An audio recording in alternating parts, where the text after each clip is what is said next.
Gather అవ్వండి ఒక నిమిషం.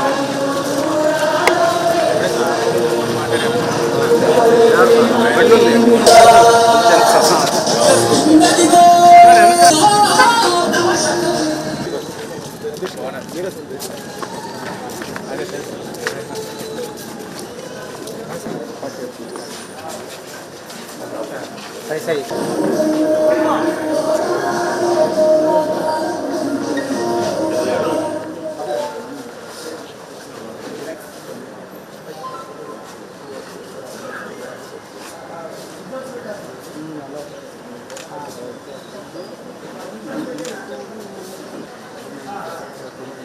ఏమన్నా పత్తుడు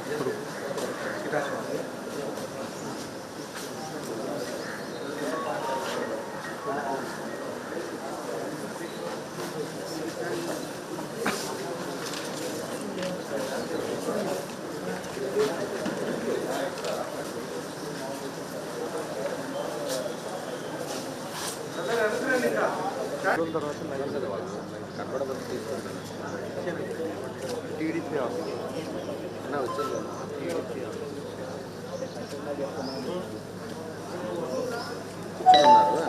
పార్టీ బ్యాక్గ్రౌండ్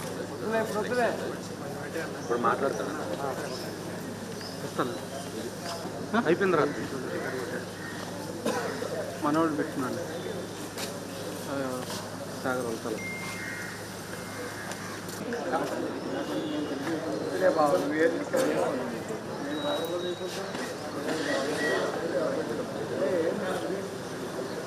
ఎవరు పెట్టారు పని గుంటూరు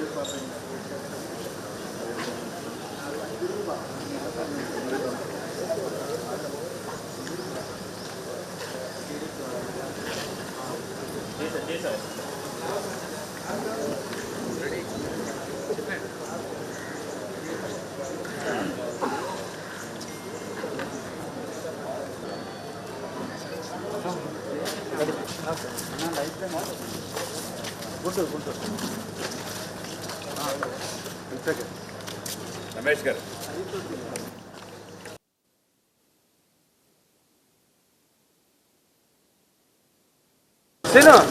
ఏమి బాటిల్ అనుకుంటా. ఇప్పుడు మాట్లాడదాం. లైవ్లో ఉన్నాయి సార్. ఇప్పుడు మాట్లాడారు సార్. అర్థం కాదు. ఏదంటే ఇన్వెస్టిగేషన్కి వెళ్ళినప్పుడు మీరు మాట్లాడితే బాగుంటుందా? వెంకన్న గారు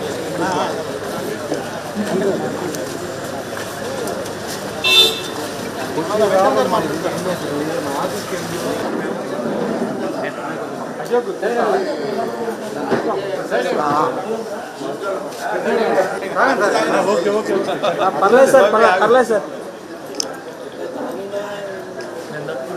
మాట్లాడారు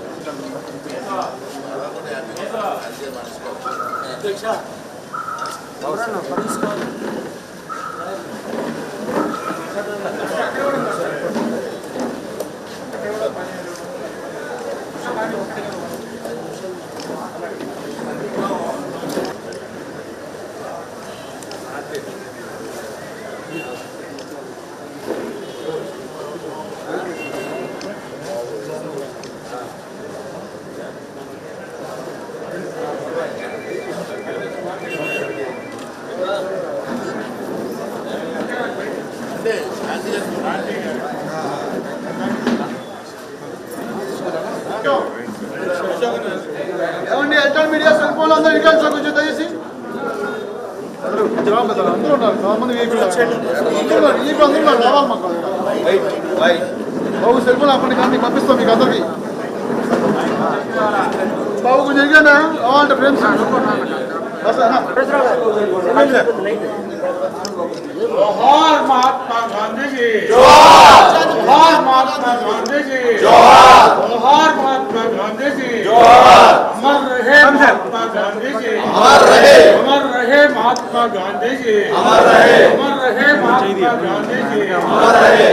जोहार जाति पिता महात्मा गांधी जी, जोहार जाति पिता महात्मा गांधी जी, जोहार जाति पिता महात्मा गांधी जी, ఊరు జరగదు.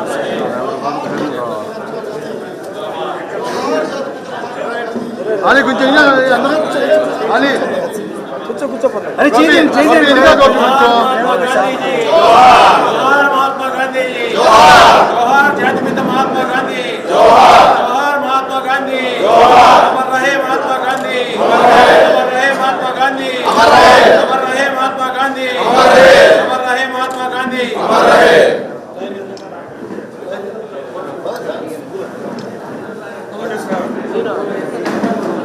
అయిపోయింది నాకు వచ్చేసింది ఆటో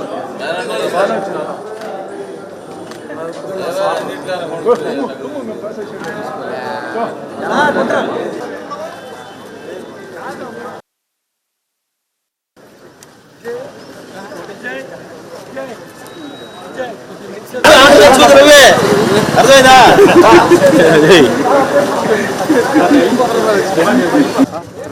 నువ్వెవరు 7 అడుగులు ఉన్నావు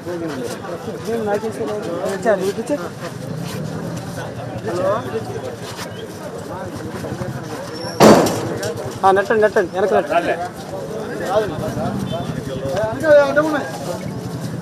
కొద్దిగా ఎరగదండి తెలుగుదేశం పార్టీ వర్ధిల్లాలి తెలుగుదేశం పార్టీ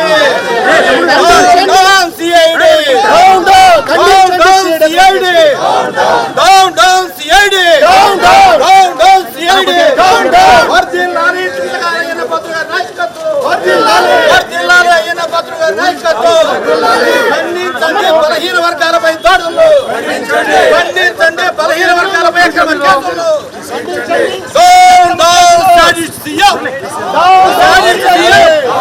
ఖండించండి బీసీలపై అక్రమ కేసులు ఖండించండి బీసీలపై అక్రమ కేసులు ఖండించండి సిఐడి అక్రమ కేసులు ఖండించండి సిఐడి అక్రమ కేసులు ఎత్తివేయాలి చింతకాల విజయ్ గారిపై సిఐడి అక్రమ కేసులు వెంటనే ఎత్తివేయాలి చింతకాల విజయ్ గారిపై సిఐడి అక్రమ కేసులు వెంటనే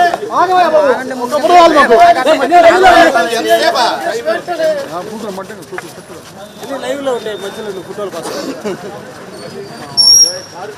వీడియోలో కట్ చేసుకోవచ్చు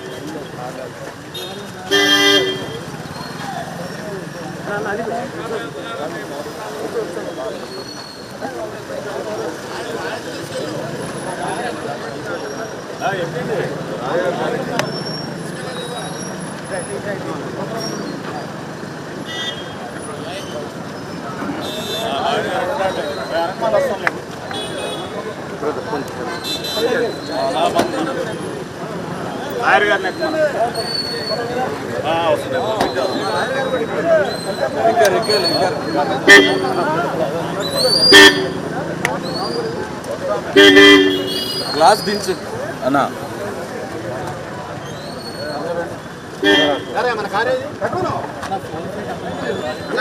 సార్ ఎట్లా ఓకే ఓకే కార్లో వెళ్దాం అంటారు కారు ఎవరిది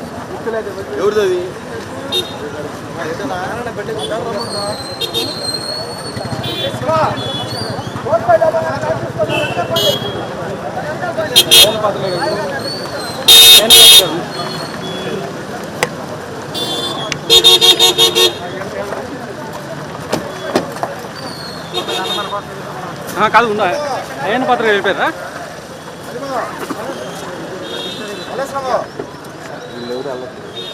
వస్తావా ఏం పత్రిక వెళ్ళిపోయారా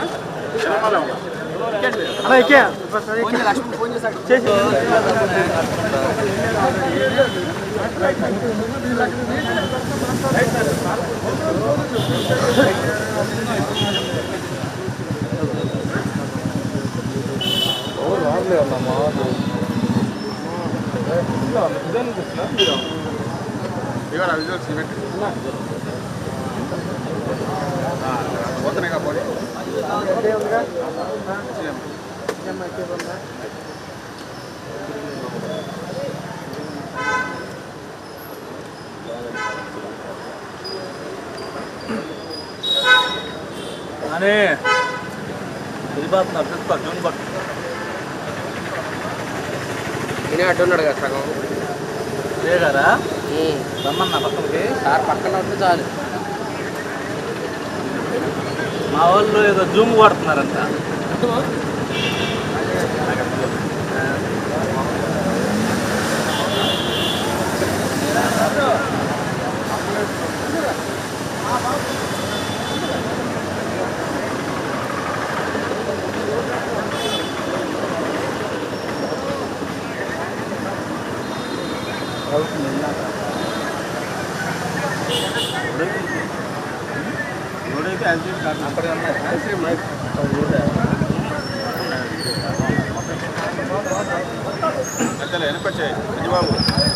వాళ్ళు 27వ తారీఖు విజయ్ గారిని సిఐడి ఆఫీసులో స్టార్ట్ చేసి రెడీ ఓకే ఒరిజినల్గా సిఐడి వారు 27వ తారీఖున విజయ్ గారిని రీజనల్ ఆఫీసు 10:30కి రమ్మని నోటీస్ ఇచ్చారు. 27 చిన్నబాబు గారి యాత్ర ఉన్నందువల్ల అది వీలు పడదని హైకోర్టుని అప్రోచ్ అయితే హైకోర్టు వారు ఈరోజు 30వ తారీఖున విజయ్ గారిని హాజరుగమ్మన్నారు. హైకోర్టు డైరెక్షన్ ప్రకారం విజయ్ గారి వాళ్ళ సిఐడి ఆఫీస్కి హాజరుపడటానికి వచ్చారు ఇక్కడికి. సో హైకోర్టు వారు కూడా ఏమన్నారంటే వాళ్ళు ఏదో చాలా అడిగారు, అవి తీసుకొని రండి, ఈ వస్తువు తీసుకొని రమ్మని అడిగితే హైకోర్టు వారు ఏం చెప్పారంటే అలాంటి వస్తువులు ఏం తీసుకోవాల్సిన పని లేదు, అడగాల్సిన హక్కు వాళ్ళకి లేదు, చేసుకుపోవాల్సిన అవసరం మీకు లేదు. ఈ ఫిజికల్లీ ఆయన పర్సనల్గా అక్కడ అపీర్ అవుతారు అంతవరకు, కానీ ఏ వస్తువులు కూడా తీసుకొని పోరు విజయ్ గారు. అది హైకోర్టు ఆయనతో పాటు అది జరిగింది. అలానే ఈవెన్ ఇంట్రాగేషన్ కూడా in the presence of advocate అని అన్నారు. కాబట్టి మేము కూడా విజయ్ గారి పక్కన ఉంటాం ఇంట్రాగేషన్ పీరియడ్లో. చూద్దాం వాళ్ళు ఎంతవరకు అది హానర్ చేస్తారు, లేకపోతే మమ్మల్ని పక్కన ఉండమంటారా, మా యాబ్సెన్స్లో ఇంట్రాగేషన్ చేస్తారా, ఇవన్నీ కూడా ఇప్పుడు తర్వాత ఒక హాఫ్ అన్ అవర్లో తెలుస్తుంది. హైకోర్టు డైరెక్షన్ ప్రకారం అయితే, ప్రెసిడెంట్స్ ప్రకారం అయితే మా ప్రెజెన్స్లో జరగాల, మేము కూడా అక్కడ ఉండాలా. వాళ్ళు ఎలా చేస్తారో చూద్దాం, ఇంకొక అరగంటలో తెలుస్తుంది. ఇంతకుముందు రిజిస్టర్ చేశారు కేసు 14 అని. ఇంకా సోషల్ మీడియాకి సంబంధించిన కేసులు ఇవన్నీ కూడా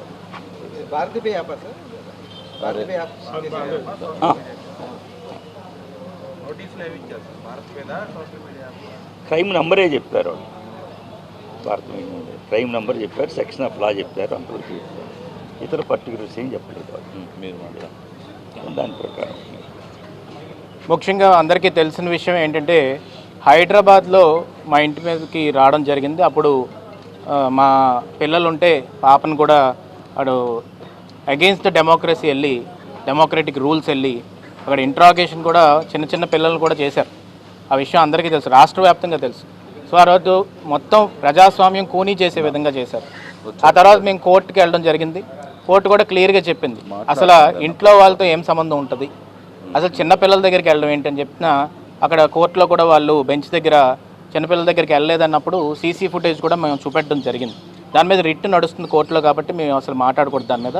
కానీ ఈరోజు ఈ విధంగా ప్రజాస్వామ్యంలో ఏమాత్రం కూడా రాజ్యాంగానికి ఏం విలువలు ఇవ్వకుండా ఈ విధంగా చేయడం వల్ల కోర్టుకి వెళ్ళడంతో కోర్టు ఈరోజు చెప్పడం ఏంటంటే in the presence of advocate మీరు ఇంట్రాగేషన్కి అటెండ్ అవ్వండి, మీకు ఇచ్చిన ఎఫ్ఐఆర్లోని ఏ అయితే మెన్షన్ చేశారో మెటీరియల్ మాత్రం ఏమాత్రం కూడా మీరు అడగకూడదు. ఎందుకంటే మీరు ఇంట్రాగేషన్ చేస్తున్నారు కాబట్టి మీ దగ్గర ఏమన్నా ఉంటే అవి చూపెట్టాలి తప్ప వాళ్ళ దగ్గర నుంచి మెటీరియల్ అడగడం ఏంటని చెప్పి ఆ పాయింట్ని మాత్రం స్ట్రైక్ ఆఫ్ చేసి అడ్వకేట్ సమక్షంలోని ఈరోజు సిఐడికి వెళ్ళి మీరు చేయాలని చెప్తే నేను లా అబైడింగ్ సిటిజన్ కాబట్టి కోర్టు ఏం చెప్తే అది ఫాలో అవ్వాలి. ఎందుకంటే మన రాజ్యాంగానికి మేము రెస్పెక్ట్ ఇస్తాం.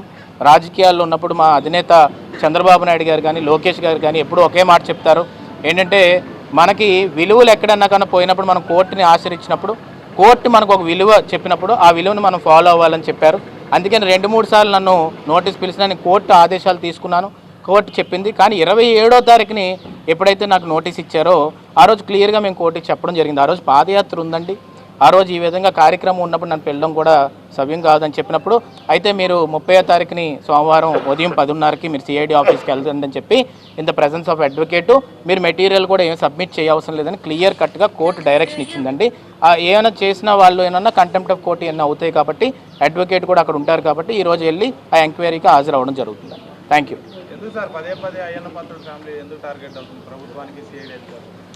ముఖ్యంగా సిఐడి అధికారులు పోలీసుల గురించి నేను మాట్లాడదలుచుకోలేదండి. ఎందుకంటే ఒకళ్ళ ఆదేశాల మీద వాళ్ళు చేస్తుంటారు, ఆ ఆదేశాలు ఇచ్చింది ఎవరు అనేది ఇంపార్టెంట్ ఇక్కడ క్వశ్చన్. ఆ క్వశ్చన్ ఏంటంటే నేను అంతా ఆన్సర్ చెప్పగలనంటే మీరు అడిగిన దానికి ఏంటంటే ఈరోజు ఏంటంటే బీసీలు అనేది ఫస్ట్ పాయింట్ నేను ఫస్ట్ నుంచి చెప్తున్నాను. మా గోడ పగలగొట్టినప్పటి నుంచి మా ఇంటి మీదకి వచ్చినప్పటి నుంచి 0.025 సెంట్స్ కోసం 1000 మంది పోలీసులు దిగారంటే ఇంకా అర్థం చేసుకోవచ్చు బీసీలు టార్గెట్ చేస్తున్నారు. ఎందుకంటే బీసీ నాయకత్వాన్ని కొంచెం ఏంటంటే వణుకు పుట్టించిలా చేసి కొంచెం వీక్ చేస్తే ఏమవుతుందంటే అందుకే నా ఎస్సీలు నా బీసీలు నా మైనారిటీలను ఎప్పుడు పడితే అప్పుడు అంటున్నారు. ఎందుకంటే ఆ ఓట్ బ్యాంక్ మీదే ఈరోజు వైఎస్ఆర్సీపీ ఉందని ఒక ఎజంప్షన్లో వాళ్ళు ఉన్నారు.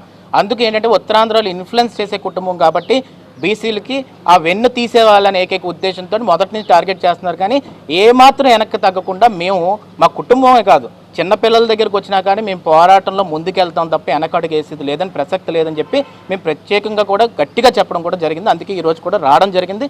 ఇంట్రాగేషన్ కాదు దేనికైనా మేము ఫేస్ చేయడానికి రెడీగా ఉన్నాం. కానీ తెలుగుదేశం జెండా ఎగరాలనేది ఏకైక ఉద్దేశం మా ఉద్దేశం అనేది గుర్తుపెట్టు.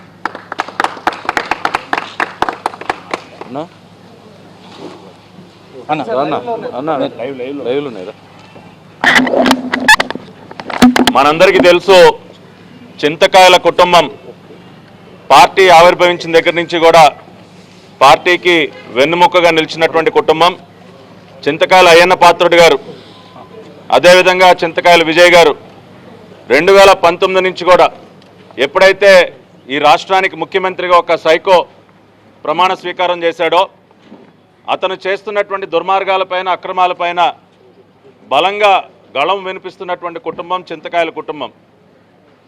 వెనుకబడినటువంటి వర్గానికి చెందినటువంటి ఒక బలమైనటువంటి కుటుంబాన్ని ఉద్దేశపూర్వకంగా టార్గెట్ చేసి పదే పదే ఆ కుటుంబం పైన దాడులు చేస్తూ తప్పుడు కేసులు పెడుతూ అయ్యన్న పాత్రుడి గారి పైన అనేక సార్లు అనేక రకాలైనటువంటి తప్పుడు కేసులు పెట్టడం, అర్ధరాత్రి పూట వాళ్ళ ఇంట్లోకి తలుపులు బద్దలు కొట్టుకుని వెళ్ళటం, గోడలు కూల్చడం, ఇటువంటి దుర్మార్గాలు ఎన్ని చేసినా కూడా ధైర్యంగా నిలబడినటువంటి కుటుంబం చింతకాయల కుటుంబం. అదేవిధంగా నా సోదరుడు విజయ్ గారు కూడా మరి పార్టీ తరఫున సోషల్ మీడియా విభాగానికి ఇన్ఛార్జిగా ఉంటూ ఏదైతే జగన్మోహన్ రెడ్డి ప్రభుత్వం చేస్తున్నటువంటి అనేక రకాలైనటువంటి అవినీతి కుంభకోణాలు కానివ్వండి వాటన్నిటికీ సంబంధించి ఆధారాలతో సహా ఎప్పుడు కూడా తెలుగుదేశం పార్టీ సోషల్ మీడియా విభాగం అనేది ప్రజలకు వాస్తవాలు తెలియజేస్తుంది. వీళ్ళు చేసినటువంటి అక్రమాలని అవినీతిని ఆధారాలతో సహా ప్రజల ముందు ఉంచుతుంది. ఆ రకంగా విజయ్ గారు అనేక రకాలుగా పరిశోధన చేసి అనేక రకాలుగా డాక్యుమెంటెడ్ ఎవిడెన్స్ సేకరించి వాటిని ఇవాళ ప్రజల ముందు ఉంచుతూ ఉన్నారు. అది చూసి కడుపు మంటతో వాళ్ళు చేసేటటువంటి అవినీతినంతా కూడా మరి ఐటీడీపీ కానీ సోషల్ మీడియా విభాగం ఏదైతే ఉందో ఐటీడీపీ బలంగా పై స్థాయి నుంచి కింద స్థాయి వరకు కూడా వీళ్ళు చేస్తున్నటువంటి అవినీతిని గట్టిగా ఎదుర్కొంటుంది. కాబట్టి అటువంటి ఐటీడీపీ విభాగానికి ఇన్ఛార్జ్గా ఉన్నటువంటి విజయ్ గారిని ఏదో ఒక రకంగా దెబ్బగొట్టాలని ఒక దురుద్దేశంతో ఇవాళ ఒక తప్పుడు కేసు పెట్టి వారిని ఈ రోజున విచారణకు పిలవటం జరిగింది. ఇందాక ఆయన చెప్పినట్టు వాళ్ళ ఇంట్లో చిన్న పిల్లలండి. ఆ రోజున నా ఇంటిపైన దాడి జరిగిన రోజు కూడా అదే పని చేశారు. మా ఇంట్లో 8 సంవత్సరాల వయసు గల నా కూతురు ఒక్కటే ఉన్నటువంటి సందర్భంలో ఆ రోజున నా ఇంట్లో బేభత్సం సృష్టించారు. అదేవిధంగా విజయ్ గారి పిల్లల్ని సిఐడి అధికారులు వెళ్ళి వాళ్ళని విచారించేది ఏంటండి? చిన్న పిల్లల్ని విచారిస్తారా మీరు? ఇది ప్రజాస్వామ్యమా? ఇవాళ ఆ రకంగా తీవ్రమైనటువంటి మనోవేదనకు గురి చేశారు విజయ్ గారి కుటుంబాన్ని. అయినా కూడా వెనకడుగు వేయకుండా ఆయన ఇంకా తన పోరాటాన్ని కొనసాగిస్తున్నారు. ఇవాళ మేమందరం కూడా ఇవాళ మా సీనియర్ నాయకులు మాజీ మంత్రివర్యులు దేవినేని ఉమామహేశ్వరరావు కానివ్వండి, ఇవాళ గుంటూరు సీనియర్ నాయకులు మరి కోయల్మూడి నాని గారు కానివ్వండి, ఇంకా చిట్టుబాబు గారు కానివ్వండి, మా ప్రభాకర్ గారు కానివ్వండి, ఇంకా అనేక మంది ఈ రోజున వారి కుటుంబానికి సంఘీభావంగా మేము ఇక్కడ రావటం జరిగింది. అన్ని రకాలుగా ఫేస్ చేస్తాం. తప్పనిసరిగా ఇటువంటి ఉడత ఊపులకి భయపడే ప్రసక్తి లేదు. అన్ని రకాలుగా చట్టబద్ధంగా న్యాయబద్ధంగా ఇవాళ ఈ సైకోని ఎదుర్కోవటానికి సంసిద్ధంగా ఉన్నాం. ఒక కుటుంబం లాగా అందరం ఏకతాటి మీద వీరందరినీ కూడా ఎదుర్కొంటాం. ఎన్ని రకాలుగా హింసలు గురి చేసినా ఇవాళ మా దారపనే నరేంద్ర గారు ఉన్నారు ఇక్కడ, గుంటూరు జిల్లాకు చెందినటువంటి స్టేట్ మీడియా కోఆర్డినేటర్. ఆయన ఏం చేశారండి? సిఐడి కార్యాలయానికి తీసుకెళ్ళి ఇదేనా మీరు చేసేది? నిన్నేదో అవినాష్ రెడ్డి ముసలి కన్నీరు గారుస్తూ ఉన్నాడు, ఏదో వీడియో పెట్టాలి ఆడియో పెట్టాలని చెప్పి. ఏమైందా నీ సిఐడి? నువ్వు పెట్టావు వీడియో, నువ్వు పెట్టు వీడియో చూస్తావు, లైవ్లో చూపించు నీ సిఐడి అధికారులు ఏమడుగుతారో. అంటే నీకు మాత్రం అవన్నీ గుర్తురావు. మీ వరకు వచ్చేసరికి అవన్నీ చేయరు. మీరు మాత్రం చిత్రహింసలు గురి చేయాలి సిఐడి కార్యాలయంలో. ఆఖరికి సీసీ కెమెరాలు కావాలని కూడా మేము కోర్టు మెట్లెక్కాలి. నీ వరకు వచ్చేసరికి నువ్వు ఏడుస్తూ ఉన్నావా? సొంత బాబాయ్ని అడ్డగోలుగా నరికి చంపి నాకు వీడియో కావాలి ఆడియో కావాలి, లాయర్ ముందే మాట్లాడతాను. ఇవాళ ఒక లాయర్ సహకారం కావాలన్నా మేము కోర్టుకు వెళ్ళి తెచ్చుకోవాల్సినటువంటి పరిస్థితి. మీకు మాత్రం వర్తించు అవన్నీ కూడా. కాబట్టి ఇవాళ ఈ వాస్తవాలని ప్రజలు అర్థం చేసుకుంటున్నారు. అన్ని రకాలుగా చింతకాయల కుటుంబానికి మేము అన్నం కూడా అండగా నిలబడతాం. అన్ని రకాలుగా ఈ సైకోని ఎదుర్కొంటాం. చింతకాయల అయ్యన్న పాత్రుడు గారి కుటుంబం 5 దశాబ్దాల పైగా రాజకీయ చరిత్ర ఉన్న కుటుంబం. ముఖ్యంగా ఈరోజు తాడేపల్లి కొంప ఆదేశాల ప్రకారమే ఈ తప్పుడు కేసు బనాయించారు. ఇవాళ మాస్టర్స్ చేశాడు విజయ్, చింతకాయల విజయ్ విదేశాల్లో మాస్టర్స్ ఇన్ పొలిటికల్ మేనేజ్మెంట్. అటువంటి వ్యక్తి మీద తప్పుడు కేసు బనాయించి భయపెట్టాలనే ప్రయత్నం జగన్మోహన్ రెడ్డి గారు మానుకోవాలి. ఇవాళ మీరేదో బలహీన వర్గాల నాయకుల మీద దాడులు చేస్తూ ఇవాళ అయ్యన్న పాత్రుడు గారి కుటుంబం మీద మీరు కక్ష కట్టారు. ఎందుకంటే అయ్యన్న పాత్రుడు గారు ఉన్నదో ఉన్నట్టు కొండ బద్దలు కొట్టినట్టు వాస్తవాలు మాట్లాడతాడు, నిజాలు మాట్లాడతాడు. ఆయన భాషతో రాష్ట్రం మొత్తం అయ్యన్న పాత్రుడు గారు ఒక స్టేట్మెంట్ ఇచ్చాడంటే రాష్ట్రంలో 5 కోట్ల మంది కూడా దాన్ని విశ్వసిస్తారు, దాన్ని బలంగా నమ్ముతారు. కాబట్టి ఆ కుటుంబం మీద దాడి చేయాలనే కార్యక్రమంలో భాగంగా ఇరిగేషన్ డిపార్ట్మెంట్లో ఒక చిన్న ఇంజనీర్ని పట్టుకొని తాడేపల్లి కొంపలో సజ్జల రామకృష్ణారెడ్డి ఇందాక సోదరుడు విజయ్ చెప్పినట్టు 0.025 సెంట్లు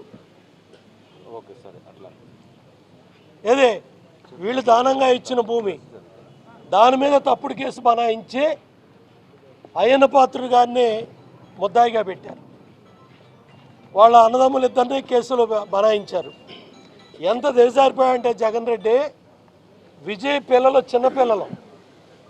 చిన్నపిల్లలను కూడా విచారణ చేశారు. ఇంట్లో పనిచేసే వాళ్ళు కొట్టారు. ఇంటి మీద మహిళలు ఇంట్లో ఉంటే, పెద్దవాళ్ళు ఇంట్లో ఉంటే వాళ్ళని భయపెట్టారు. ఇవన్నీ కూడా కోర్టు పరిధిలో ఉన్నాయి.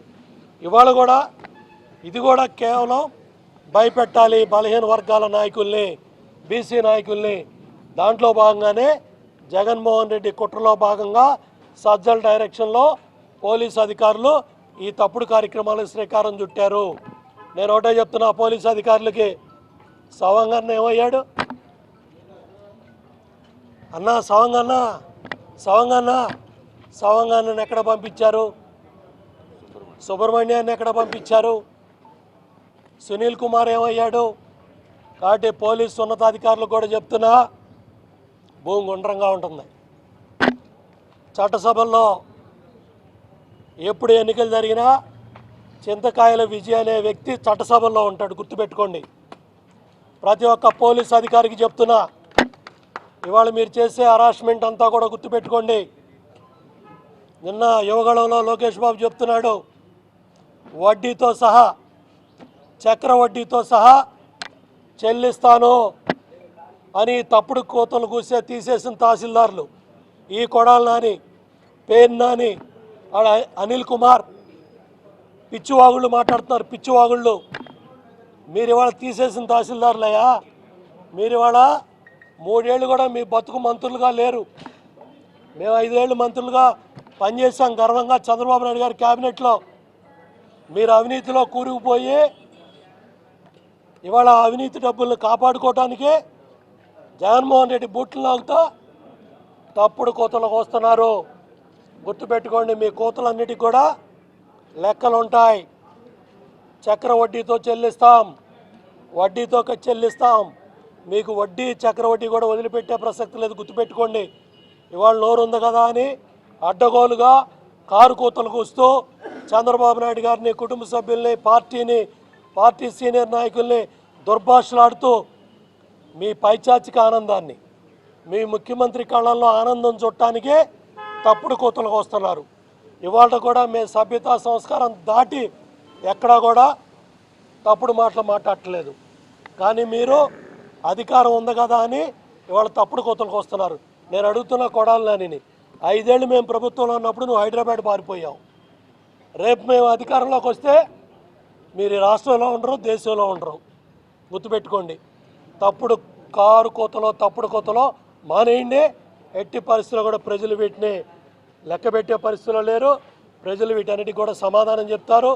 ఏదైనా సరే అధికారులందరూ కూడా చెప్తున్నా, మీరు ఇవాళ చింతకాయల విజయని హరాస్మెంట్ చేయాలనో, తప్పుడు కేసుల్లో ఇంకా ఇరికించాలనో, ఏదో ఇబ్బంది పెట్టాలనే ప్రయత్నం చేస్తే అన్నిటికీ మూల్యం చెల్లించుకుంటారని కూడా ప్రభుత్వాన్ని, ముఖ్యమంత్రిని, ఈ తప్పుడు పనులు చేసే నాయకులను కూడా హెచ్చరిస్తున్నాను. అందరికీ నమస్కారం. ఏదైతే బడుగు బలహీన పార్టీ తెలుగుదేశం పార్టీ, అట్టడుగు వర్గాల పార్టీ తెలుగుదేశం పార్టీ, ఏదైతే తెలుగుదేశం పార్టీ రెండో తరం కూడా తయారయ్యి బలంగా తెలుగుదేశం పార్టీకి ఈ రోజున నిలబడి పోరాటం చేస్తుందో దానిని తొక్కువేయాలి, అణిచివేయాలని ఒక కుట్ర కుతంత్రాలు జగన్మోహన్ రెడ్డి గారు ఈ రోజున చేస్తున్నారు. ఏదైతే యువకులుగా ఉన్న మేము, దళితులుగా, బీసీలుగా, అట్టడుగు వర్గాలుగా ఉన్న యువతులు కూడా మా పార్టీ తెలుగుదేశం పార్టీ దీనికోసం పనిచేయాలని పెద్ద ఎత్తున యువ నాయకత్వం పనిచేస్తున్న తెలుగుదేశం పార్టీకి ఈ రోజున రాష్ట్ర వ్యాప్తంగా యువకులంతా కూడా తెలుగుదేశం పార్టీకి ఆకర్షితులై పనిచేస్తున్నారు. ఇలాంటి సందర్భాల్లో ఏదైతే మేము యువకులుగా ఉన్న మేము ఒక మంచి ఆలోచనతో, సేవా దృక్పథంతో రాజకీయాల్లోకి వచ్చిన మా మీద కక్ష సాధింపు ధోరణి మొదలుపెట్టారు జగన్మోహన్ రెడ్డి గారు. మా ముందు తరం ఉన్న సీనియర్ నాయకుల మీద ఎన్నో కుతంత్రాలు చేశారు ఈ 3.5 ఏళ్లలో. కానీ ఏ కేసుని నిరూపించలేకపోయారు. యువత ఏదైతే పెద్ద ఎత్తున ఆకర్షితులవుతూ, మరో పక్కన లోకేష్ బాబు గారి యువగళం పాదయాత్ర కూడా యువకులకు స్ఫూర్తిగా నిలుస్తూ రాష్ట్ర వ్యాప్తంగా జరుగుతున్న ఈ కార్యక్రమాలన్నింటినీ డైవర్ట్ చేయడానికి జగన్మోహన్ రెడ్డి గారు మా మీద, యువకుల మీద కూడా ఆయన కుతంత్ర రాజకీయాలు మొదలుపెట్టారు. ఈ రోజున విజయ్ గారికి మేమందరం అండగా ఉంటున్నాం. ఆయన్ని ఈ కేసులు కానీ ఈ కుట్ర కుతంత్రాలు ఏమీ చేయలేవు. మేము మరింత రాటుదేలి మరింత బలంగా పనిచేయబోతున్నాం. తెలుగుదేశం పార్టీ గళాన్ని మరింత బలంగా తీసుకెళ్లబోతున్నాం. బడుగు బలహీన వర్గాల ప్రతినిధులుగా మేము యువకులుగా మరింత బలంగా, మరింత దృఢ సంకల్పంతో పనిచేయబోతున్నాం. Thank you. నమస్కారం. ఈరోజు రాష్ట్రంలో దుర్మార్గమైన పరిపాలన సాగుతూ ఉంది.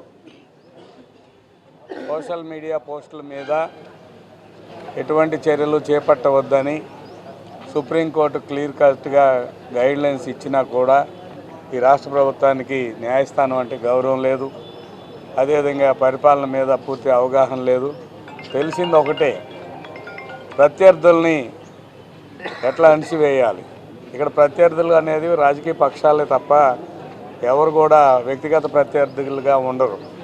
ఇది అర్థం చేసుకోకుండా జగన్మోహన్ రెడ్డి గారు తన మీద ఎవరు కూడా ఏమీ మాట్లాడకూడదని, ఎవరిని ఏ రకంగా కూడా నోరెత్తనీయకుండా అటు ఉద్యోగ సంఘాలు కానీ, ప్రజా సంఘాలు కానీ, ప్రతిపక్ష పార్టీలు కానీ ఎవరు కూడా మాట్లాడకుండా ఉండే ఒక ఆలోచన ధోరణితో ఒక నియంతలాగా పరిపాలన సాగిస్తూ ఉన్నాడు. ఈ పరిపాలన ఎంతకాలం కొనసాగదు. ఖచ్చితంగా చెబుతున్నాం, సిబిసిఐడి తన ధోరణి కూడా ఇంకా మార్చుకున్నట్టుగా కనపడలేదు. సిబిసిఐడి హెడ్ మారినందువల్ల ఏం జరగట్లేదు. దాన్ని బట్టి అర్థమవుతుంది ఏంటంటే సిబిసిఐడి చీఫ్గా ఎవరైతే పనిచేస్తారో వారికంటే కూడా జగన్మోహన్ రెడ్డి ఆదేశాలే ఎక్కువగా అమలు అవుతున్నట్టుగా కనపడతా ఉంది. అంతేకాదు, మాకు తెలిసినంతవరకు సజ్జల రామకృష్ణారెడ్డి, రఘురామరెడ్డి అనే ఒక ఐపీఎస్ ఆఫీసరు ఈ రాష్ట్రంలో ప్రతిపక్షాల మీద, ప్రత్యర్థుల మీద ఖచ్చితంగా యాక్షన్గా, అదే కాకుండా వైసీపీలో ఎవరైతే అసమ్మతిగా ఉన్నారో వారి మీద కూడా దృష్టి పెట్టి దుర్మార్గమైన వ్యవహారం చేస్తాను. ఇప్పుడు చింతకాయల విజయ్ గారి విషయానికి చూసినట్లయితే ఆయనకు కోర్టు నోటీస్ ఇచ్చే విషయంలో చాలా భయభ్రాంతులకు గురి చేశారు. హైదరాబాద్ వెళ్ళి వారి బిడ్డలను ఇబ్బంది పెట్టారు, అందరిని ఇబ్బంది పెట్టారు. తర్వాత అదేవిధంగా విశాఖపట్నం వెళ్ళి ఇది చేశారు. కోర్టు ఇచ్చిన ఆదేశాల మేరకు స్పష్టంగా వచ్చి చెప్పగలుగుతారు, కానీ దాన్ని కూడా మరి ఒక తీవ్రమైన దుర్మార్గమైన ఆలోచనతో నడిపించడం చాలా దారుణం.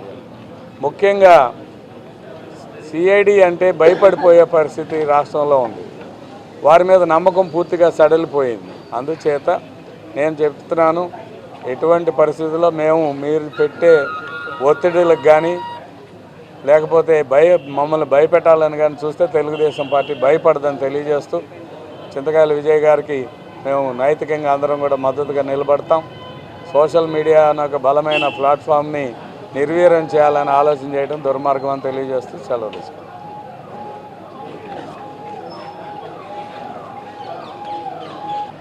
ఈ ప్రభుత్వం ఉద్దేశపూర్వకంగా బీసీలని అనగదొక్కే కార్యక్రమంలో భాగంగానే ఈరోజు చింతకాయల అయ్యన్న పాత్రుడు గారి కుమారుడు చింతకాయల విజయ్ని సిఐడి ఆఫీస్కి పిలిపిస్తున్నారు. ఒక పక్క జగన్మోహన్ రెడ్డి బీసీ జపం చేస్తూనే మరో పక్క తెలుగుదేశంలో ఉన్నటువంటి బీసీ నాయకులందరినీ కూడా అనగదొక్కాలనే ఒక ప్రయత్నంలో భాగమే ఈరోజు సిఐడి ఆఫీస్కి పిలిపించినటువంటి సంఘటనలు. ఏ తప్పు చేశాడని విజయ్ని వాళ్ళ సిఐడి ఆఫీస్కి పిలిపేయడం, ఒక మహిళల మీద అసభ్యకరంగా పోస్టులు పెట్టే నీచమైన సంస్కృతి బీసీలది కాదు. ఆ పని అతను చేయలేదు. అయినా సరే కావాలని ఆయన ఏదో కేసులో ఇరికించాలి, అయ్యన్న గారి కుమారుడు కాబట్టి ఇది పెట్టారు. మేము ఇప్పుడు ఎంతకంటే ఎక్కువ మాట్లాడాం. మళ్ళీ సిఐడి విచారణ జరిగిన తర్వాత మళ్ళీ బయటకు వచ్చి లోపల జరిగినటువంటి విషయాలు కానివ్వండి, లేదా లోపల మాట్లాడినటువంటి పద్ధతులు కానివ్వండి, అన్నీ కూడా మేము మీడియాకి వివరిస్తాం.